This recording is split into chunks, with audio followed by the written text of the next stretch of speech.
మార్చి 24 పర్వతారోహకుడు మల్లి మస్తాన్ బాబు గల్లంతైన రోజు. 2 రోజుల వరకు కుటుంబ సభ్యులు కాస్త గుండె దిటువు చేసుకునే ఉన్నారు. రోజులు గడుస్తున్నాయి. చిలీ ప్రభుత్వం గాలింపు చర్యలు ముమ్మరం చేసినా ఫలితం కనపడటం లేదు. హెలికాప్టర్లతో కూడా గాలింపు మొదలుపెట్టారు. మస్తాన్ బాబు ఆచూకీ దొరక్క వారం రోజులు గడిచిపోయేసరికి కుటుంబ సభ్యుల్లో ఆందోళన అంతకంతకు పెరుగుతోంది. ప్రభుత్వ పరంగా తగిన చర్యలు తీసుకోవాలంటూ మస్తాన్ బాబు అక్క, అన్నయ్యలు అధికారులతో పాటు ఏపీ ఎన్ఆర్ఐ సంక్షేమ శాఖ మంత్రి పల్లె రఘునాథ్ రెడ్డిని కలిసి అభ్యర్థించారు. మస్తాన్ బాబు తల్లి సుబ్బమ్మ, జిల్లా collector Janaki, joint collector Imtiaz Ahmed ను కలిసి తన కొడుకు ఆచూకీ తెలుసుకోవాలని కోరారు. ప్రభుత్వం కూడా మస్తాన్ బాబు ఆచూకీ కనుగొనడానికి ప్రయత్నాలు ముమ్మరం చేసింది. దౌత్య అధికారులు అర్జెంటీనా, చిలీ ప్రభుత్వాలతో సంప్రదింపులు చేస్తున్నారు.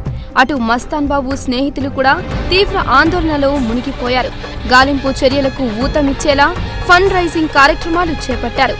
ఫేస్బుక్ లో మస్తాన్ బాబు పేరుతో పేజ్ ఓపెన్ చేసి ఫండ్ కలెక్ట్ చేస్తున్నారు.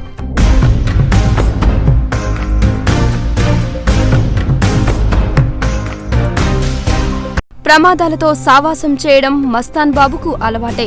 గతంలో పర్వతారోహణకు వెళ్లినప్పుడు 2-3 రోజుల పాటు కనిపించకుండా పోయిన సంఘటనలు ఉన్నాయి.